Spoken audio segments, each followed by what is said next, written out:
ఆత్మబంధువులందరికీ నా యొక్క ఆత్మ ప్రణామాలు. ఇంత గొప్ప ధ్యాన జ్ఞాన మార్గాన్ని మనకు అందించిన మహాత్ములైన బ్రహ్మర్షి పితామహ పత్రిజీ దంపతులకు, నాకు జ్ఞానాన్ని అందించిన బ్రహ్మర్షి తటవర్తి వీర రాఘవగారి దంపతులకు ఆత్మ ప్రణామాలు తెలుపుకుంటూ ఈరోజు కార్యక్రమాన్ని మనం మొదలు పెట్టుకుందాం. మాస్టర్స్, మనం చింత, చింతన, నిక్షింత అనే విషయం గురించి తెలుసుకుంటున్నాం. దాంట్లో భాగంగా చింత గురించి మనం తెలుసుకున్నాం కదా.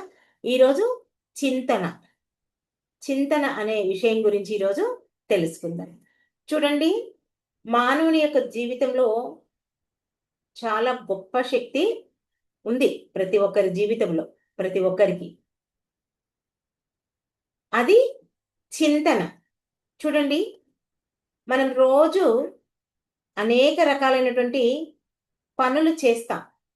అంటే మాట్లాడతాము, తింటాము, ఏదైనా పని ఉంటే చేసుకుంటాము, ఇతరులతో సంబంధాలు పెట్టుకుంటాము. కానీ ఈ అన్ని పనుల వెనుక చేయించేది ఏంటి, మనల్ని నడిపించేది ఏంటి అంటే మనం చేసేటటువంటి ఒక ఆలోచన. ఆ ఆలోచనను మనం సరిగ్గా పరిశీలించాలి. వచ్చిందని చెప్పేసి ఆలోచనను చేయడం కాదు, ఆ ఆలోచనను మనం పరిశీలించాలి, సరిచెయ్యాలి. వాటి మీద, ఆ వచ్చిన ఆలోచన మీద ధ్యానం చేయాలి. అంటే చింత చేయాలి. ఆ చింతన, దాన్ని చింతన అంటారు. చింతన అంటే కేవలం మనం ఆలోచించడం కాదు, లోతుగా ఆలోచించాలి. మన ఎందుకంటే మనం ఎందుకు లోతుగా ఆలోచించాలంటే, ఆ లోతుగా ఎప్పుడైతే మనం ఆలోచిస్తామో అదే మన జీవితాన్ని పరిశీలించడానికి, మన జీవితం యొక్క సత్యాన్ని తెలుసుకోవడానికి ఇవన్నీ కలిపి చేసేది. అందుకే మనం చింతన అనేది లోతుగా చెయ్యాలి. ఇంతకు చింతన అంటే ఏంటో మొట్టమొదట మనం తెలుసుకుందాం. చింతన అంటే ఆత్మ పరిశీలన. మన మనసులో వచ్చేటువంటి ఆలోచనలను గమనించడం. చూడండి, ఒక ఉదాహరణ చూద్దాం. చూడండి, మనకి ఏదైనా మంచి చెట్లు నాటాలి అంటే, మంచి పండ్లు కావాలి అంటే, అలాంటప్పుడు ఏం చేయాలి? మనం మంచి విత్తనాలనే నాటాలి. అవునా కాదా? మంచి విత్తనాలు నాటితేనే మనకు మంచి పండ్లు, మంచి పువ్వులు వస్తాయి. లేకుంటే మీ చేతికి పంటే రాదు. అవునా కాదా? మనం ఎలాంటి విత్తనాలు వేస్తే అలాంటి పంటనే, అలాంటి ధాన్యాన్నే, అలాంటి ఫలితాన్నే మనం పొందుతాం. అలాగే మన జీవితంలో కూడా మనం మంచి ఆలోచనలు చేస్తే మన జీవితం కూడా మంచిగా ఉంటుంది. అలా కాకుండా మనం చెడు ఆలోచనలు చేసామనుకోండి, అప్పుడేమవుతుంది? మనం ఎంతో కష్టమైనటువంటి జీవితాన్ని జీవించాల్సి వస్తుంది. అందుకే మనకు వచ్చినటువంటి ఆలోచనలు మనం పరిశీలించాలి. ఆ పరిశీలించడం అనేది చాలా చాలా ముఖ్యం. ఈ ఆలోచనను ఏదైతే పరిశీలించాలో ఆ పరిశీలనే, ఆ ప్రక్రియనే మనం ఇక్కడ చింతన అంటారు. అర్థమైంది కదా? ఏది వస్తే అదే ఆలోచించడం కాదు, ఆ వచ్చిన దాన్ని పరిశీలించడం. కాబట్టి ఇక్కడ చింతన మానవుని ఏం చేస్తుంది? మామూలు సాధారణ స్థాయి నుండి ఉన్నత స్థాయికి తీసుకెళ్తుంది. ఏదో మన మనసుకు వచ్చింది ఆలోచించడం కాదు, ఆ వచ్చిన ఆలోచన లోతుగా ఆలోచించాలి. చూడండి, మన జీవితంలో ఇంతకు చింతన ఎందుకు అవసరము అని ఒక ప్రశ్న మనం వేసుకుంటే, మానవుడిగా పుట్టిన చాలా మంది వాళ్ళ యొక్క జీవితంలో ఆలోచించకుండా వాళ్ళ యొక్క జీవితాన్ని గడుపుతుంటారు. ఏం చేస్తారు? ఉదయం తెల్లారగానే లేస్తారు, పని చేసుకుంటారు, డబ్బులు సంపాదిస్తారు, తింటారు, నిద్రపోతారు. ఇలా వాళ్ళ యొక్క జీవితం అంతా గడిచిపోతూనే ఉంటుంది. ఉన్నారా లేదా ఇలాంటి వాళ్ళు? ఎంతో మంది ఉన్నారు. కానీ ఇక్కడ ఒకసారి కూడా నేను ఎందుకు జీవిస్తున్నాను అని ఇక్కడ ఎప్పుడు వాళ్ళు ఆలోచించరు. అక్కడే చింతన చాలా చాలా అవసరం పడుతుంది. చూడండి, ఈ చింతన మనకు 3 గొప్ప విషయాలను మనకు నేర్పిస్తుంది. ఏంటంటే, మొట్టమొదటగా మన తప్పులను మనం తెలుసుకుంటాం. దేనివల్ల? చింతన చేయడం వల్ల. ఎందుకంటే మనకు ఎన్నో రకాల అలవాట్లున్నాయి. ఏం అలవాట్లు మనకు అంటే కోపము, అసూయ, ద్వేషము, అహంకారం. ఇవన్నీ మన జీవితాన్ని నాశనం చేసేటివే. ఇందులో ఏ ఒక్కటి మనకు మేలు చేసేది లేదు. అదే కనుక మనం చింతన చేస్తే మనకు తెలుస్తుంది మనం ఎలా మాట్లాడుతున్నాం, అహంకార పడుతున్నామా, ద్వేషం చూపిస్తున్నామా, అసూయం చూపిస్తున్నామా, కోపాన్ని ప్రదర్శిస్తున్నామా, మనం సరైన మాటలు మాట్లాడుతున్నామా, మనం సరిగ్గా మన జీవితంలో ప్రవర్తిస్తున్నామా, సరైన జీవితం జీవిస్తున్నామా, సరికాని జీవితం జీవిస్తున్నామా. ఇలా ఎప్పుడైతే చింతన చేస్తామో అప్పుడే మన తప్పులను మనం గుర్తిస్తాం. నెక్స్ట్ రెండవది, మన జీవితానికి దారి చూపుతుంది. ఏంటి? చింతన చేయడం వల్ల మన జీవితానికి దారి చూపిస్తుంది. చింతన లేకపోతే ఏమవుతుంది? మానవుని యొక్క జీవితం దిక్కులేని పడవలా ఉంటుంది. చూడండి, పడవకు దిక్కు అనేది లేకపోతే గాలి ఎటు వీస్తే అటే వెళ్తుంది. అలాగే మన జీవితం కూడా ఎక్కడంటే అక్కడే పోతుంది. అదే చింతన చేసిన వ్యక్తి మాత్రం ఏం ఆలోచిస్తాడు? నేనెవరు? నా జీవిత లక్ష్యం ఏంటి? నేను ఏ దారిలో నడవాలి? ఈ ప్రశ్నలు అతని యొక్క మనసులో వచ్చేస్తాయి. అవునా కదా? ఈ ప్రశ్నలకన్నిటికీ సమాధానాన్ని వెతుకుతాడు. ఎవరు? జీవితానికి దారి ఉన్నవాడు. మరి నెక్స్ట్, చింతన చేయడం వల్ల మన మనసుకు శాంతి ఇస్తుంది. మానవుడు బయటి సమస్యల కంటే లోపల ఉన్నటువంటి సమస్యలే ఎక్కువ. ఏంటి? భయము, ఆందోళన, అసంతృప్తి ఉంటాయా లేదా? ఎప్పుడు మన జీవితం గురించి ఎప్పుడు మనం భయపడుతూనే ఉంటాం, ఆందోళన పడుతూనే ఉంటాం, అసంతృప్తితో జీవిస్తాం. ప్రతిదానికి భయమే. నా జీవితం ఎలా ఉంటుందో, నా పిల్లలు బాగుంటారా లేదా, మంచిగా చూసుకుంటారా లేదా,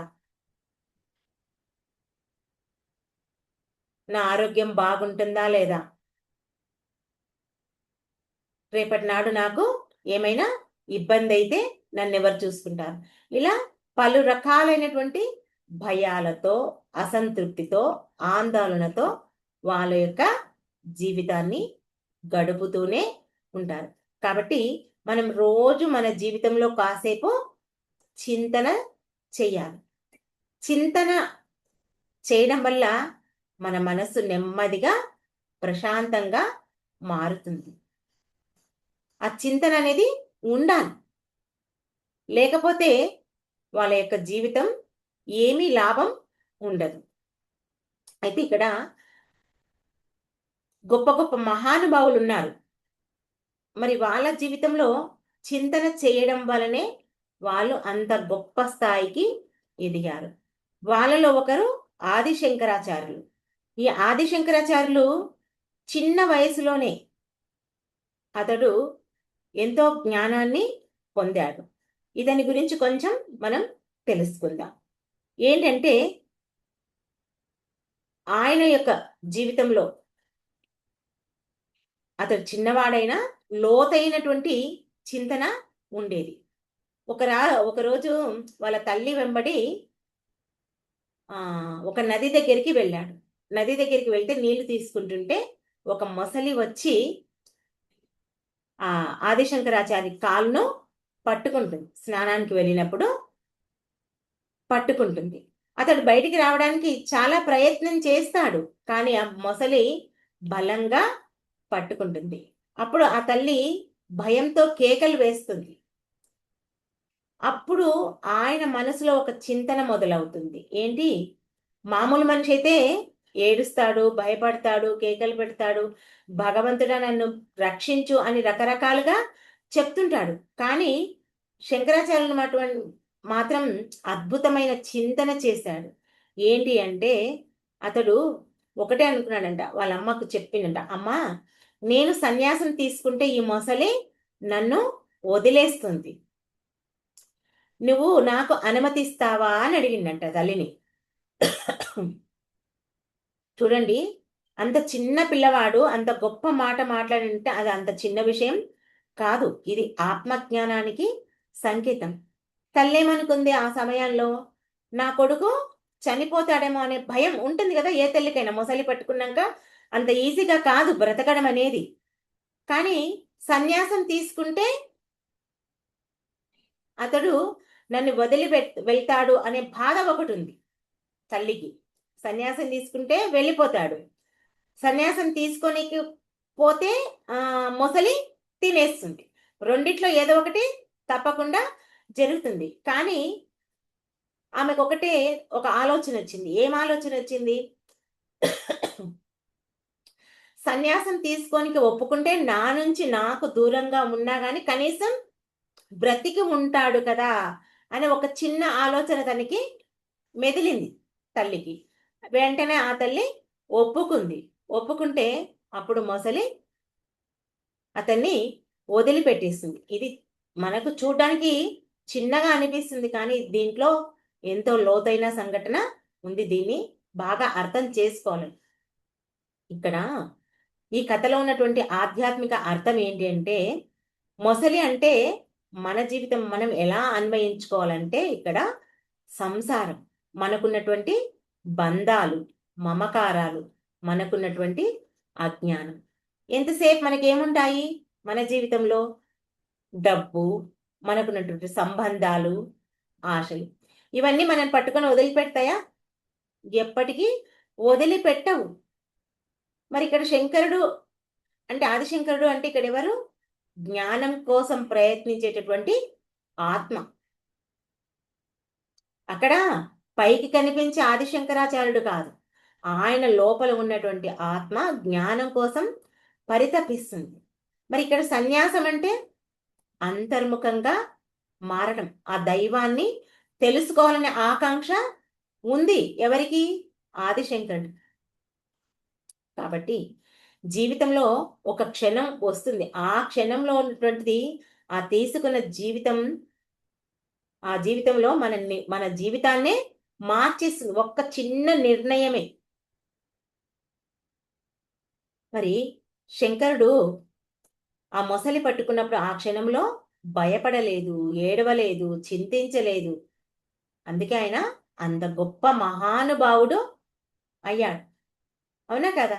మరి కాశీ నుంచి కన్యాకుమారి వరకు 4 సార్లు కాలినడకన ఆయన తిరిగినంటే అంత గొప్ప విషయాన్ని అంత ఈజీ కాదు. మరి అంత మహాత్ముడైన ఇక్కడ మన జీవితంలో మొసళ్ళు ఉన్నాయి. ఏంటి అవంటే కోపం, ఆశ, అహంకారం, భయం. ఇవన్నీ మొసళ్ళే మన జీవితంలో. ఇవన్నీ మనల్ని పట్టుకొని ఉన్నాయి. ఇక్కడ మనం వీటి గురించి ఆలోచించాలి. ఏమని ఆలోచించాలి? నేను ఈ బంధాల నుంచి ఎలా బయటపడాలి? అప్పుడు మనం ఎప్పుడైతే ఈ ఆలోచన మనలో మొదలవుతుందో అప్పుడు మనలో కూడా ఒక శంకరుడు పుడతాడు. ఆ చింతన మనకు ఉండాలి. ఈ చింతన ఉన్నవాడికే ఆ లోపల నుంచి జ్ఞానము ఉదయిస్తుంది. అతడు జీవించే విధానాన్ని కూడా మార్చుకుంటాడు. మొసలి అనేది శంకరాచార్యునికి నదిలో పట్టుకొని కనిపించింది, కానీ మన జీవితంలో ప్రతి ఒక్కరికి ఒక మొసలి ఉంటుంది. కానీ ఆ ఆదిశంకరాచార్యుడు చింతించినట్లు చింతించే గుణాన్ని, ఆ జ్ఞానాన్ని మనం సంపాదించాలి. అలాంటి వాళ్ళు చాలా చాలా తక్కువగా ఉంటారు, అందరూ ఉండరు. అవునా కదా? మనం కూడా ఒక ఆదిశంకరాచార్యులం కావాలి అంటే ఆ చింతన మనలో మొదలవ్వాలి. ఎన్నిసార్లు వచ్చాను ఈ భూమి మీదకి, ఇంకా ఎన్నిసార్లు రావాలి, ఈ జన్మలోనే నేను మోక్షాన్ని సంపాదించాలి అనే ఆలోచన మనకు రావాలి. మరి అదేవిధంగా ఒక గౌతమ బుద్ధుడు, ఆయన ఏం చేసిండు?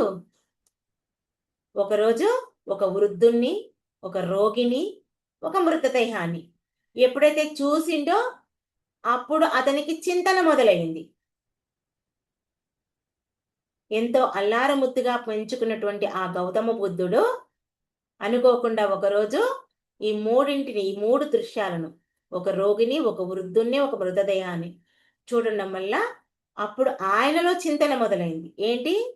మానవుడు ముసలివాడవుతాడా, రోగి అవుతాడా, చనిపోతాడా? ఎప్పుడైతే ఆ చింతన మొదలైందో ఆయన కూడా ఆయన యొక్క జీవితానికి అర్థం పరమార్థం తెలుసుకున్నాడు. అవునా కాదు? మరి ఒక రమణ మహర్షి, ఆయన 16 ఏళ్లకే ఆయనకు అనుకోకుండా ఒక రోజు పడుకున్నప్పుడు చావు అనే భయం మొదలైందంట. అరే, మనిషి చనిపోతాడా? అయితే ఇది తాత్కాలికమేనా? చావు ఉంటుందా? చచ్చిపోతే నేను ఉంటానా, నేను ఉండనా?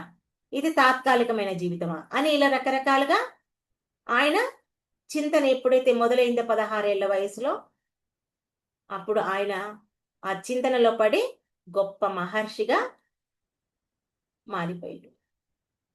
మరి రత్నాకరుడు, ఇతను కూడా దారి దోపిడి దొంగ. నారద మహర్షి అడిగిండు, ఏంటి ఇంత దారి దోపిడి చేసి దొంగతనం చేసి నీ యొక్క భార్యా పిల్లల్ని పెంచి పోషిస్తున్నావు కదా, మరి దీంట్లో వచ్చినటువంటి పాపాన్ని నీ భార్యా పిల్లలు తీసుకుంటారా అనే ఒక ప్రశ్న వేసినంత మాత్రాన్నే అతనికి జ్ఞానోదయం అయ్యింది. అక్కడ ఆయన చింత మొదలైంది. చూడండి, మన జీవితం మనకి ఎంతమంది బోధిస్తారో, ఎన్ని రకాలుగా చెప్తుంటారో. ఇంతే నా జీవితము, ఇదే నా జీవితం, ఎన్నో రకాలుగా చెప్తుంటారు కదా. మనం సాయంత్రం జూమ్లో ఎంతో మందిని హెచ్చరిస్తుంటాం, కానీ ఎవరికి చింతన మొదలవ్వట్లేదు. ఆ చింతన అనేది ప్రతి ఒక్కరికి మొదలవ్వాలి. మరి ఇలా ఒక గొప్ప మహానుభావుడు గురించి మనకు తెలుసు అంటే వాళ్ళ జీవితంలో ఒక్క ప్రశ్నకే వాళ్ళు అలా తయారయ్యారు, ఆ చింతన చేశారు. చేసి వాళ్ళు అంతటి గొప్పటి మహాత్ములుగా మనం చెప్పుకుంటున్నాం వాళ్ళ గురించి.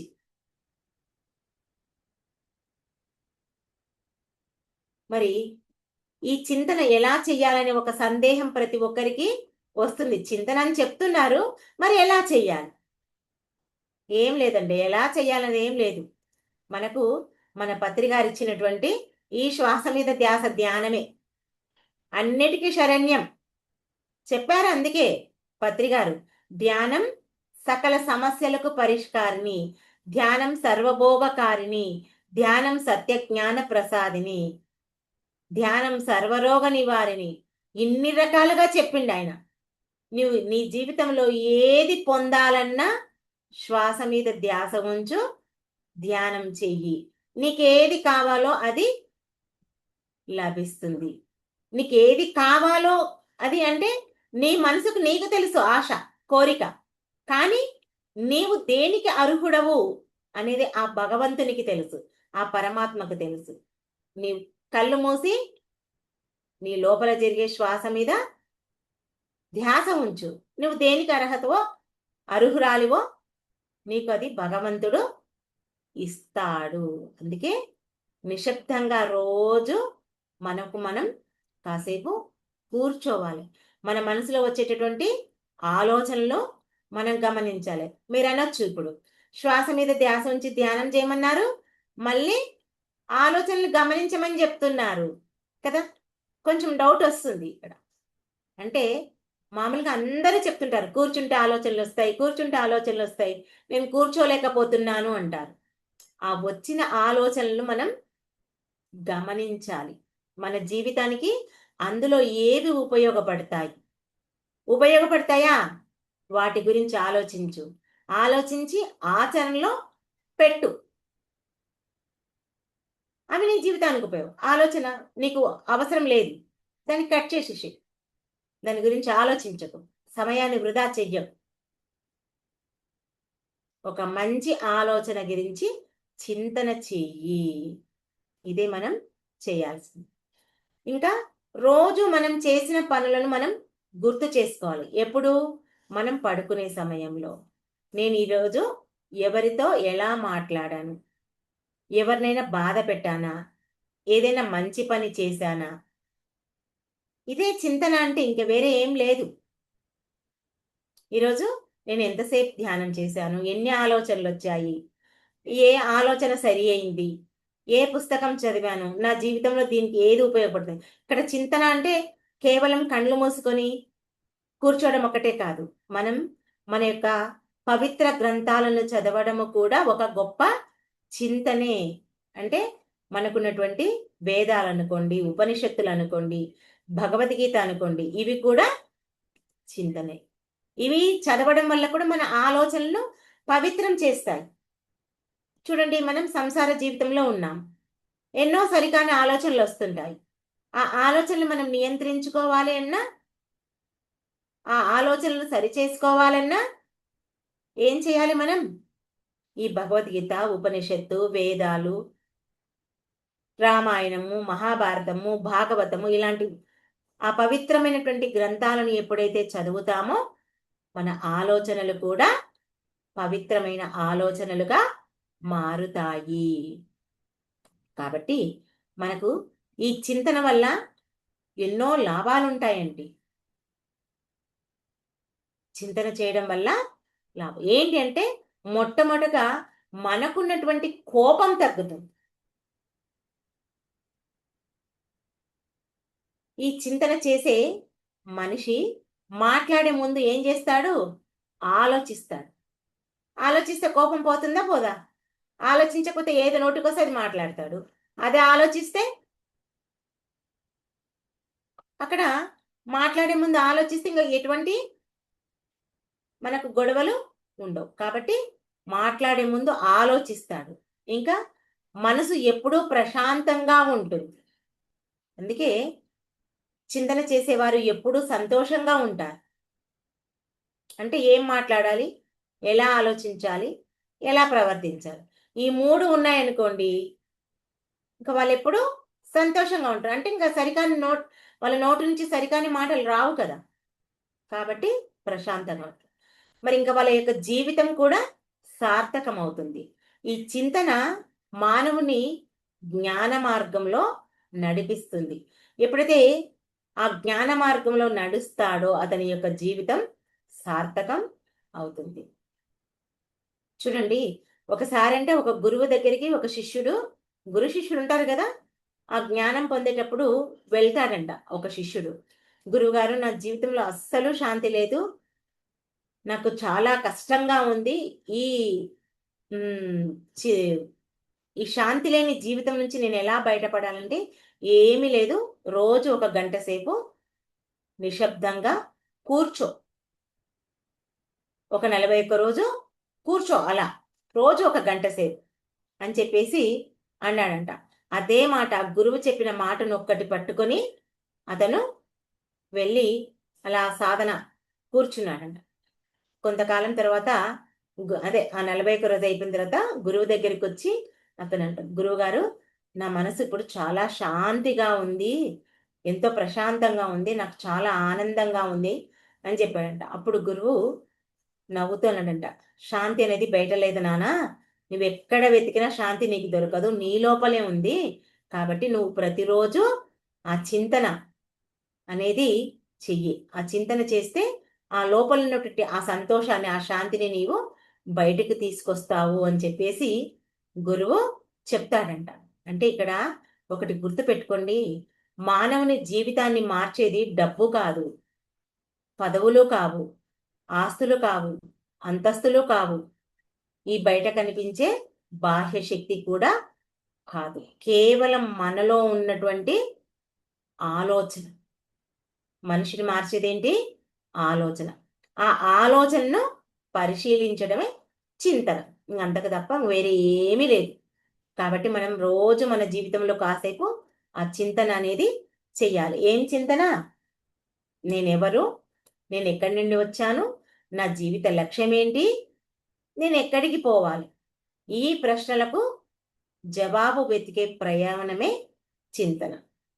ఎవరైతే ఇలాంటి చింతన చేస్తారో వాళ్ళే నెమ్మదిగా ఆ జ్ఞానం వైపు, ఆ ఆత్మ జ్ఞానం వైపు వాళ్ళ నడక మొదలవుతుంది. వాళ్ళ జీవితం కూడా శాంతిగా ఉంటుంది.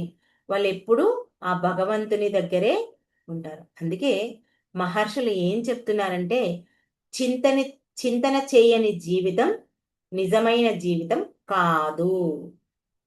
అందుకే ప్రతి ఒక్కరూ చింతన చేయాలి. ఎలా? మనలోకి మనం ప్రయాణం చేయడమే. కాసేపు నిశ్శబ్దంగా మనల్ని మనం గమనించుకోవడమే. అదే పత్రి గారు ఇచ్చినటువంటి శ్వాస మీద ధ్యాస ధ్యానం. ఇలా ఎంతో మంది మహాత్ములు చేసిందే మనకు చెప్తున్నారు మన సద్గురువులు. మనం కూడా దాన్ని ఆచరించి మన జీవితాన్ని సద్వినియోగం చేసుకోవాలి. మన జీవితానికి ఒక అర్థం, పరమార్థం చేసుకోవాలి. అర్థమైంది కదా? ఓకే మాస్టర్స్, అందరికీ ధన్యవాదాలు. నాకు ఈ అవకాశం ఇచ్చినందుకు మీ అందరికీ నా యొక్క కృతజ్ఞతలు. Thank you.